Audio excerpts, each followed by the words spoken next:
Hello, everyone. It is our pleasure to welcome you to another episode of the Sense podcast brought to you by AYGF. And by sense, remember that we mean sustainability, education, nutrition, social justice, and environment. This is still your favorite host, Caroline Godwin. With me on this episode of the Sense podcast today is a very wonderful personality. She's by far so beautiful, and she's a public health expert by name Mrs. Rosemary Amana. Good morning, Mrs. Rosemary. Good morning, Caroline. It's a pleasure to have you in this on this episode of the Sense podcast. The pleasure is all mine. Welcome. Thank Did you I say very you look much. beautiful? Yes, I think that's good. Thank you very much, and you look good yourself. Thank you so much. So today we're going to be discussing, we're going to have an overview of the malaria prevalence in Nigeria. Right? Malaria is a very broad topic to discuss actually, and over the years, we've had people talk about malaria. We've heard of death cases, occurrences in different states, different regions, different countries of the world. And we've had organizations come out to talk about how many persons have died, the causes, and all. So today, we're going to give an overview on the current prevalence rate of malaria in Nigeria. And by current, I mean this year, or let's say between the end of last year and this year compared to every other year. So what is the current prevalence rate of malaria in Nigeria? Okay, thank you very much.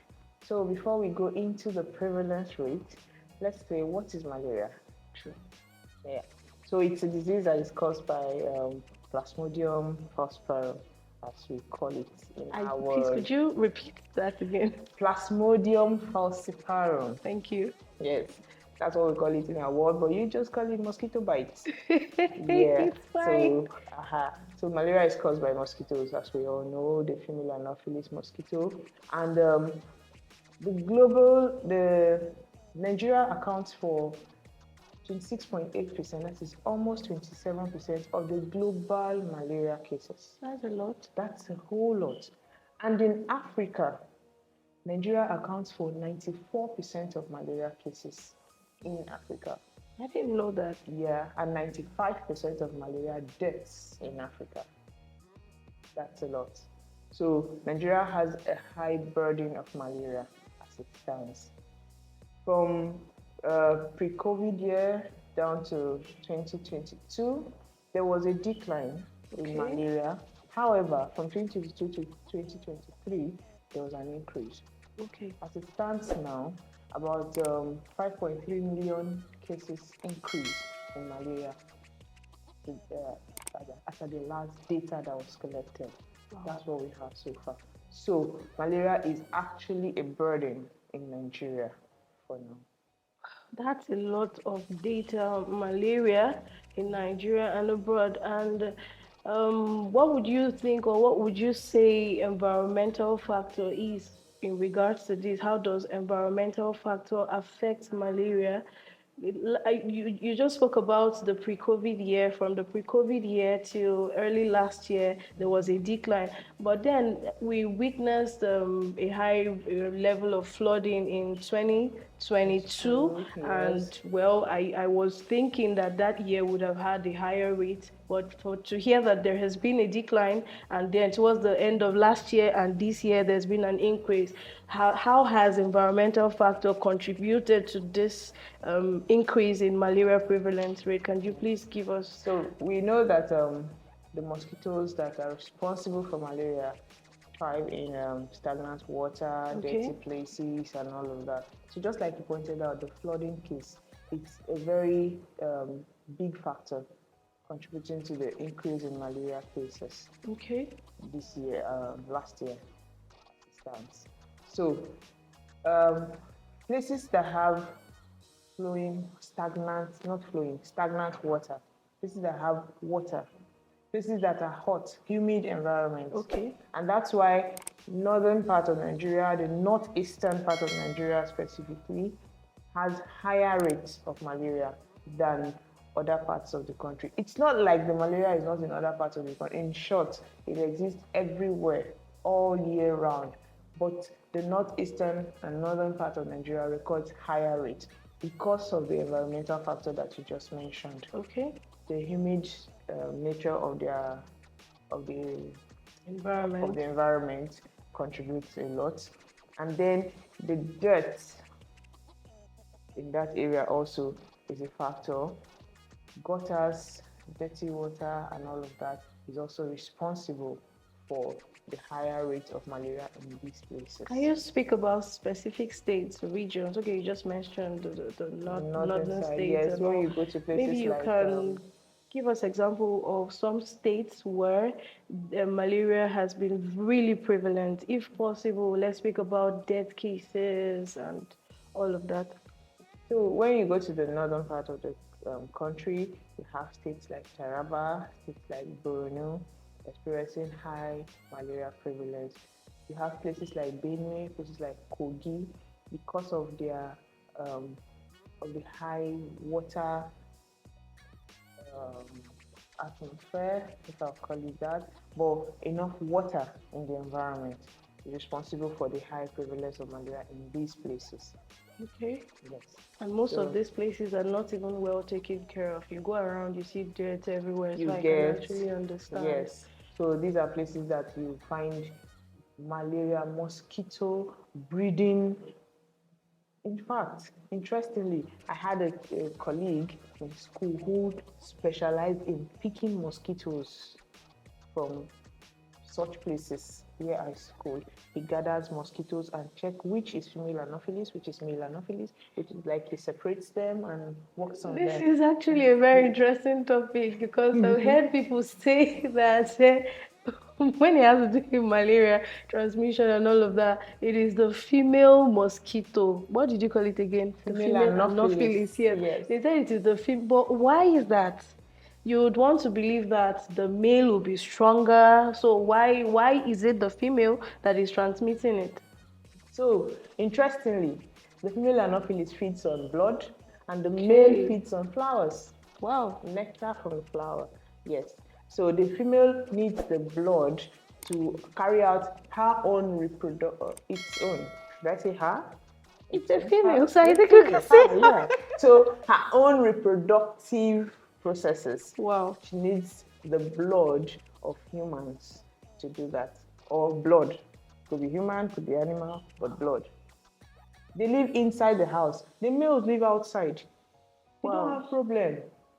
Wow. It's the females that need to survive. Wow. And so they are the ones that feed on blood.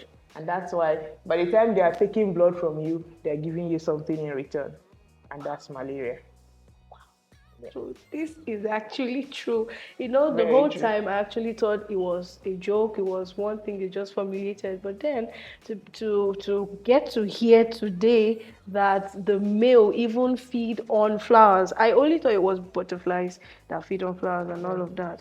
But mosquitoes feeding on flowers and then the females becoming stronger and feeding on blood for reproduction. That's actually a whole lot.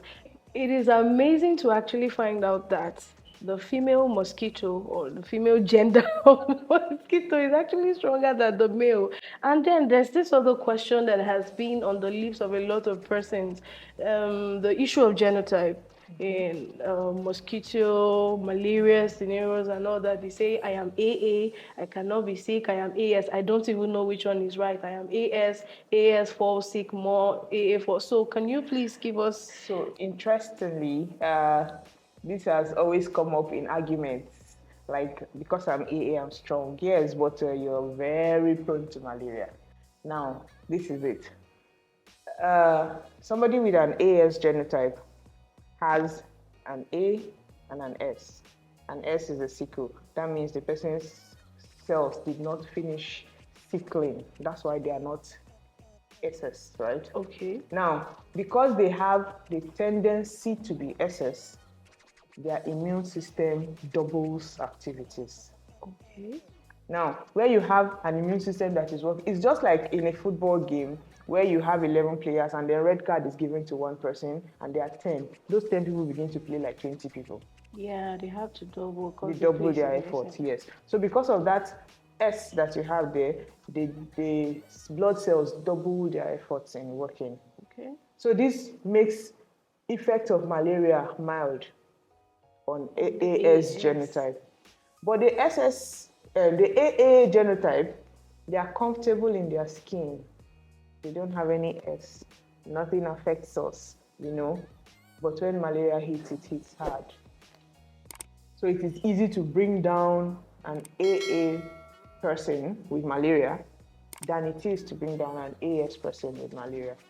So an AS person can have malaria and treat his or her malaria with paracetamol, and the immune system takes care of the rest. Okay.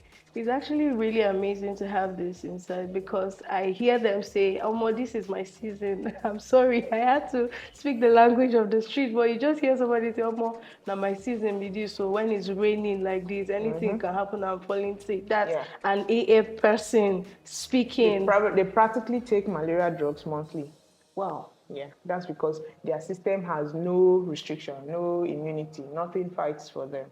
Wow. But the AS person is always at alert. So when we think, where the AS person is thinking he's at a disadvantage, especially in the area of marriage and all of that, his health is actually an advantage. So it's beautiful. But then this brings me to the question of strategies. What are the strategies that are being put in place currently to see that the effect of malaria is actually neutralized, or to see that people don't even fall sick in the first place and all of that? So the WHO is doing a lot. The non-governmental, the private sector, they are doing a lot around this area. Okay. And one of the notable ones, okay, before now, there was the IPTP, that is intermittent preventive treatment of malaria in pregnancy. Okay. Now, women take Fancida. We all know Fancida as the medicine. We call it sulfadoxine pyrimethamine. Okay, so I'm not going to break your ears with so many names, but then we have to call it what it is before we come down to what we know. Maybe Fancida. If you can take it slow. Sulfadoxine pyrimethamine. That's a lot. Yes, that's a lot. Just say Fancida, okay, so that we'll have peace. Yes, so that's for the women, pregnant women. It will interest you to know that malaria in pregnancy is largely responsible for jaundice in babies. Wow. So a pregnant woman who doesn't treat malaria is in trouble. Wow. So also, a pregnant woman has the kind of anti-malaria she can take that is not harmful to the baby. And that's where the IPTP comes into play. We have to use a mild anti-malaria, which is the sulfadoxine pyrimethamine combination. Okay. Other adults will just take the ACT, that is an artemisinin-based combination therapy, where you have artemether lumefantrine to treat. Yes, right? I know that one. But the pregnant woman would not take that because of the stage of pregnancy she's in, and will have to do Fancida. Okay, so let's talk about children. So also, we now have, for children, we have what we call the SMC, seasonal malaria chemopreventive therapy. Okay. Where you have to give them SPAC. SPAC stands for sulfadoxine pyrimethamine amodiaquine combination. Okay. So now, this SPAC is also a mild combination of anti-malaria, preventive in children. So these are strategies. This is one major strategy that's been put in place to control the spread of malaria, because statistics has it, data has it, that about 80%, 78% precisely, of deaths, malaria deaths, is in children under 5. Okay. That's a lot of percentage. Well, why is that?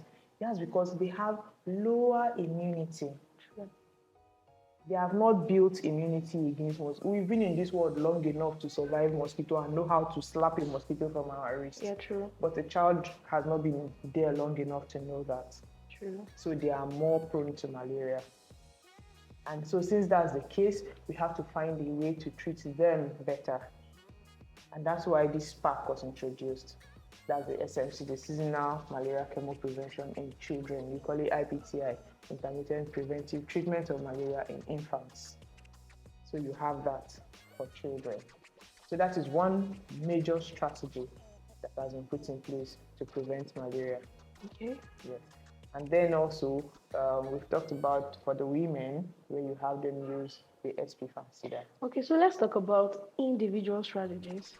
Okay. I believe all of these are strategies by Government government organizations, organizations, non-governmental, institutions, and all of yes. that. Let's talk about individual, So the parts that we have to play as individuals and trying to eliminate, if possible, or yes, reduce the the effect goal of is malaria. ultimately to eliminate malaria because Yes. some countries have done it. We have countries record zero malaria last year. That's an achievement. That's an achievement, a big one for Yes. that matter. They've succeeded in eradicating malaria. And then we have a whole, like the South Asian region has just 2% in the global malaria data, has only 2%. Where Nigeria alone is having 27%. That's milestone. So you get. So people are actually working towards ending malaria. So one thing that we as individuals have to do to contribute to this, to reduce prevalence of malaria in our society. First things first, keep your environment clean. It matters a lot. Don't leave open water, especially, because mosquitoes breed in stagnant water. Yeah. Mosquitoes breed in warm environment. Now, do a little observation. You see, mosquitoes are more around in the morning, and they are more inside the house. They are hiding inside buckets. They are hiding inside bowls, dark corners. They need warmth, because that's where they breed. They settle on water. That's where they thrive. Okay. That's where they will stay. So eliminate all of this in your environment. But is it completely possible? Do your part. Do your part. That's the most important thing. Okay. Cover water that is opened. Air as much as possible your environment. Okay. Clean gutters. Okay, true. Where you have leather, polythene bag, plastics, all of that, where you have them gathered, clear it, declutter. It will help. Then also, when you're inside the house, use your long-lasting insecticide-treated nets. That will also help, especially for children under the age of 5. Okay. Use your long-lasting insecticide-treated nets. Well, I think that these things are really, really important. They are really, really important things that we should consider, because I go around some communities, streets, and I see dirty gutters, I see waste, sometimes even in the market. You know, we think we are always very concerned about our own rooms. But where we are outside, almost everybody is nonchalant about it. So you go to the marketplaces and you're seeing heap of dirt, and some people are even comfortable enough to sit down there and work, and people are just not even bothered about it. So I believe that from here, people have learned to take note of the fact that the environment is really, really important. Yes, environmental sanitation is really, really important, and not just in your house, but even outside the confines of your room. Yes, you need to take care of your environment, because if they don't thrive outside, they will not come inside to find warmth, right? Really. So we need to look at this. It means that we have to start taking environmental sanitation as almost a very big deal. Yes, it's one thing that we are lacking in Nigeria. It's one thing that we have not really put so much effort in, as much as the government is trying, but we as individuals, we also have to play a part. So thank you very much, Mrs. Rose, for these really insightful conversations. I've learned a lot. First, I did not know that the male mosquitoes feed on flowers, and I was not so sure about the female mosquitoes being the transmitters and all that. And I didn't know that they actually thrive in warm environments. I also feel like when it's cold, that's when they come out and all that. So I've learned so much. I've learned about the environmental factors I knew, but then knowledge has actually increased. And I believe that every everyone listening to us today have taken one or two things home. So thank you very much. I just hope that we'll someday get to the point where we can record zero malaria, zero malaria like the other countries that have. There's a lot of work to be done in that. Actually, we need to start today. Really. And it starts with me, you, and then everyone. Thank you so much for it. It was an amazing time with you. Thank you, Mrs. Rose. I hope that we can have another time, maybe not on malaria, but on something. I really enjoy those medical terms, or is it biological terms? Now, please, what was the last one again? Spy, what? Sulfadozine, pyrimethamine, and I can't ammonia help but queen. laugh every time you call that. Thank you so much for this You're beautiful welcome. session. God bless you. So, I believe that you've taken something home, and I know that we're going to practice, put all of this into practice actually to ensure that we eliminate malaria from Nigeria and the world at large. It is possible. I didn't believe that it was, but I've heard now that there are some countries who have actually recorded zero malaria effect, and so I know that it is possible. Thank you for staying with us at this episode of the Sense Podcast brought to you by AYGF. I'd like you to click on the subscribe button to subscribe if you haven't already. Kindly like, comment, and share with your friends. See you on the next episode of the Sense Podcast.